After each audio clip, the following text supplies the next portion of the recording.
Okay friends, I have a confession to make.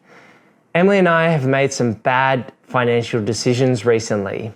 I'm going to reveal what they were to you in a moment, but before I do, please subscribe down below and drop a like on this video. Let's just come straight out. So Emily and I recently signed 2 contracts to purchase new cars. Now all of this money that's been printed and pushed into our economy is going into property prices, it's going into the share and crypto market, and it's also going into cars. Lots of people are spending money on new cars at the moment, and we are one of those people.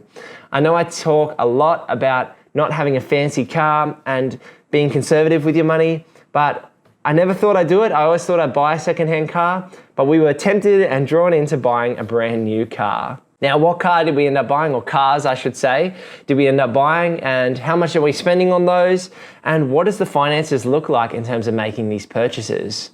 As you may be aware if you watched one of our most recent videos, the bank gave us $720,000 of cash to go out and make another investment purchase.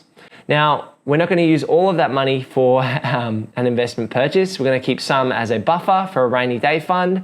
We're going to invest a lot of that money, and some of that money is going to be used on some personal items. And these cars are one of them. So the first car that we ordered is a new Mitsubishi Outlander. Now, we didn't just get the mid or low spec model. Emily, talked me into it, and we've gone for the high spec model. Let's be honest, I really wanted the high spec model too.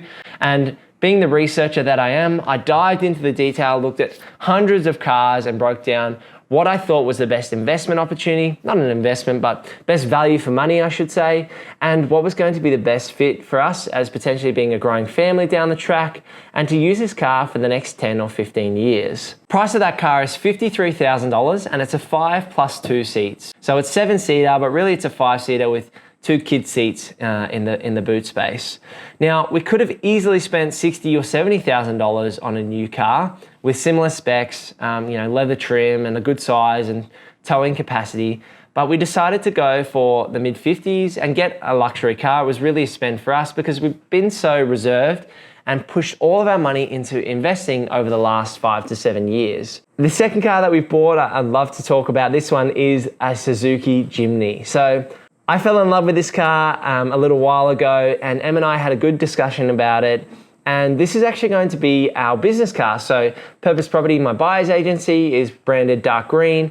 And we also ordered the jungle green Suzuki Jimny. Now, the good part about this car is it's small. It's not super fuel efficient, but it's really unique and it's got some great character. And I've actually fallen in love with this car a whole lot. It's very Spartan inside, which is much like me. I don't want to waste money on luxuries that I don't need. It's a little 4-wheel drive, so we can take it driving on the beach when we need to. And I just love the aesthetic of the car as well. So that set us back around $34,000 to $35,000. But the real issue with both of these cars, as I'm sure you're aware if you're trying to buy a car at the moment, is the wait times. So the Mitsubishi Outlander, we have to wait till around April 2022. And the Suzuki Jimny, get this, I have to wait till August 2023 to actually get the car. So we put a $500 deposit down for the Jimny, and we now have got to wait around 2 years. And we put around about a $2,000 deposit on the Outlander, and again have to wait around the 6-month time frame. This is really the case at the moment because there's been so much demand for new cars. Like demand for property and the stock and crypto markets, people are flooding their money into these big purchases. But what made us go all out and make these purchases? Now, we've had this little red Ruby.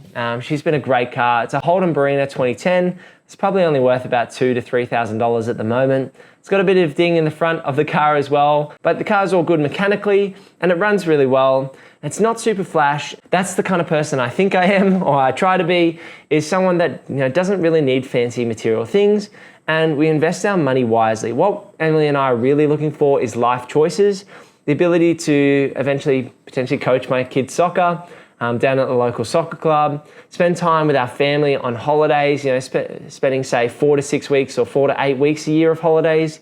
And really Emily and I investing first and making these lifestyle purchases as a secondary thing in our lives has been one of the big reasons that we've been so successful in building our property portfolio up to this point. Delayed gratification is not for everyone, and if it's not for you, that's okay. But I wanted to share in this video that don't feel bad about making a purchase for yourself if you've saved hard and you've worked for it and you want to go out there and buy yourself a new car or buy yourself something nice. I know we're coming up to Christmas, so don't hold back, because life's too short at some point to delay gratification for everything.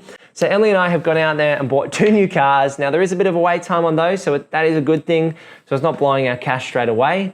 And although these cars will likely depreciate anywhere between 10 to 20% a year, we've really done the hard yards early to invest our money into the property market and try to get the biggest return we could on our money earlier rather than later, and let compound growth pay for those cars and potentially give us passive income to retire down the track.